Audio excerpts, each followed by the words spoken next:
Welcome to the dam site of the Bajoli-Holi hydroelectric project. The dam is situated across the Ravi river near village Bajoli in Himachal Pradesh. Here we can see the terrain and location of the dam. Let us take you through the process of constructing the dam. Before the construction begins, the river flow needs to be diverted to make excavation and construction activities possible at the dam location. This is done by diverting the river water through a diversion tunnel that bypasses the dam location. Excavation inside the diversion tunnel is carried out by drill blasting using a 2-boom hydraulic drill.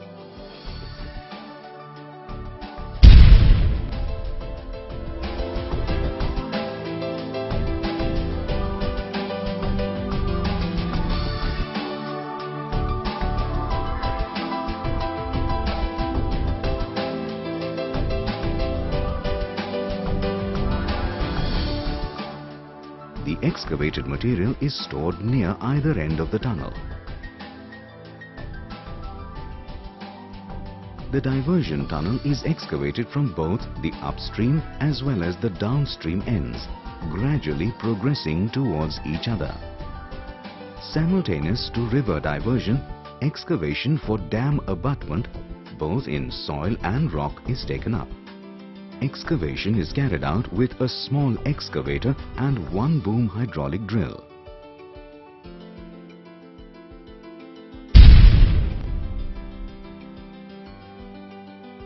The abutment slopes are excavated in stages until the river water level is reached.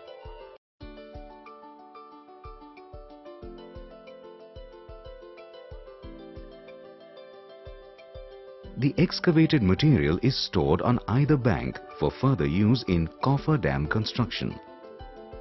The excavated slopes are stabilized by installing rock anchors and spraying shotcrete.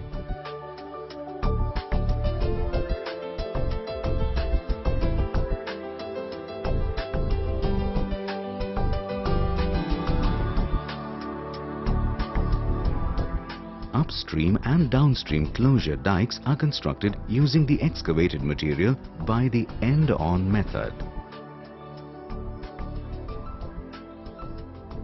Dikes divert the river flow through the diversion tunnel at upstream and prevent the downstream water going back to the dam site.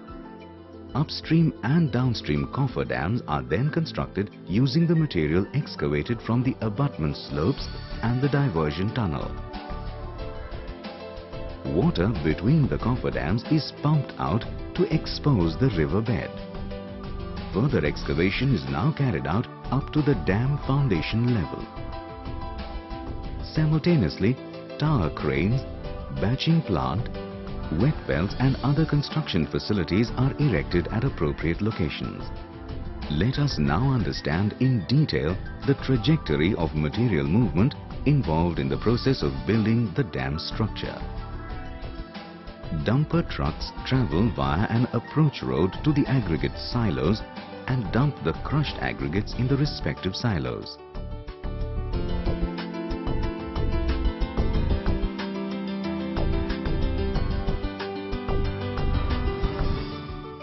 A conveyor carries aggregates from the silos, one size of aggregates at a time, to the rotary feeder.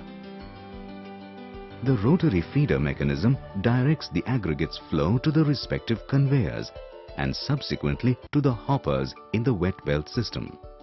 Hereon, all the facilities are covered and insulated to avoid heat loss. The conveyors carrying aggregates of size 10 mm and sand pass through a chilled air blast, while larger aggregates pass through wet belts with chilled water spray with temperature of 2 degrees centigrade. To allow the extended time of travel for the aggregates in the wet belt, the conveyors move at a much lower speed. The temperature inside the wet belts is maintained at 4 degrees centigrade. Water from the cooled aggregates is removed by passing it through the dewatering rotating screen at the other end of the wet belt. Aggregates thus cooled are then carried via a closed conveyor and stored in pre-cooled storage bins. A strike plate mechanism installed over the conveyor directs the aggregates to fall in appropriate storage bins. Aggregates from pre-cooled storage bins are now carried via a closed conveyor to the batching plant weighing mechanism and further for mixing. At the batching plant, aggregates are mixed with cement coming from the cement silos and chilled water in the required proportions to make a concrete mix of the desired consistency. The concrete thus made is transferred into the concrete bucket placed on a truck that carries it to the dam location.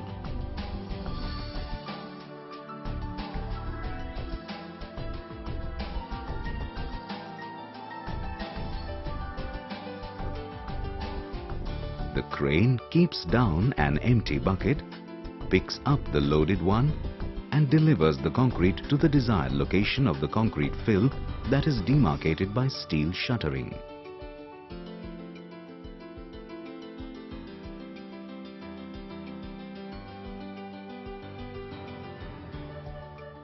A concrete vibrator is used to ensure that the pour is even and free of air bubbles.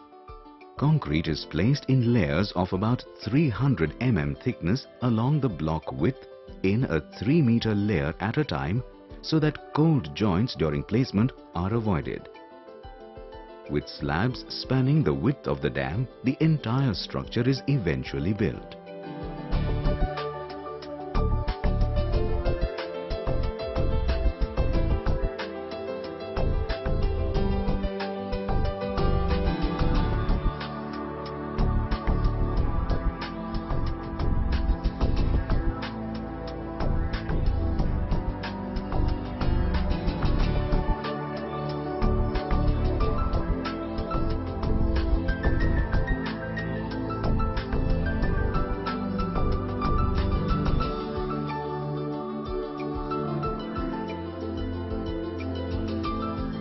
Temporary structures like dikes and cofferdams at upstream get submerged underwater, while the downstream structures are removed after completion of the structure.